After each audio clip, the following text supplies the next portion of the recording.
In the golden light of spring, a gentle hum fills the air. Within a hive of perfect order and purpose, a queen reigns supreme, mother of thousands, ruler of her buzzing empire. Or so we've been told. Because here's the dirty secret of the hive. The queen isn't ruling anything. She's not a monarch. She's a biological hostage with wings. You begin life like any other larva, blind, squishy, and utterly helpless. But one day, the workers decide, yeah, let's make this one special. So they drown you in royal jelly, a magical goop so potent, it rewires your entire destiny. It's like being a random baby raised on protein shakes and steroids until you can reproduce nonstop. That's royalty in the bee world, not birthright, just better baby food. But wait, this story isn't sweet, because while you're busy transforming into a queen, your sisters, potential rivals, are sealed in their cells and murdered before they hatch. You're the first to emerge, and your very first act of royalty is homicide. You stab every other would-be queen to death with your stinger, like you're auditioning for Game of Thrones. Insect edition, and demand they all sting the like button at once.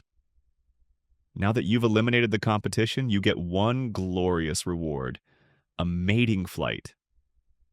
Sounds romantic, right? More like bee trafficking.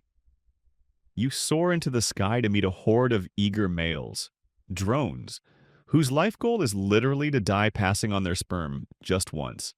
They line up mid-air, one after another, each mating ending with a pop as their reproductive parts are ripped off and left inside you like grotesque wedding souvenirs.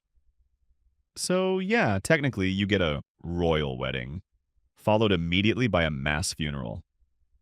Once you've collected enough sperm to last your entire life, you fly home. Your big day out is over. You'll never leave the hive again.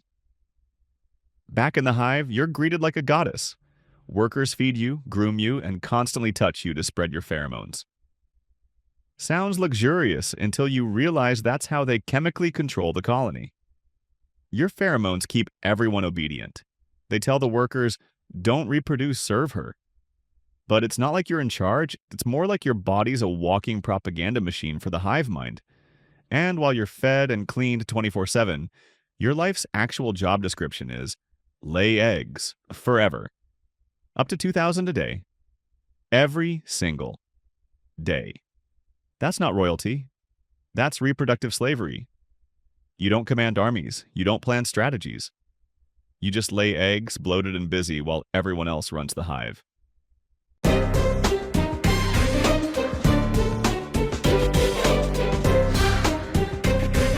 But even royal propaganda wears thin over time. Your pheromones weaken.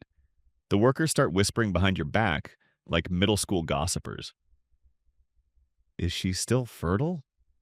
She's slowing down. She hasn't laid 2,000 eggs today. Get ready. And just like that, they start raising a new queen. They don't tell you.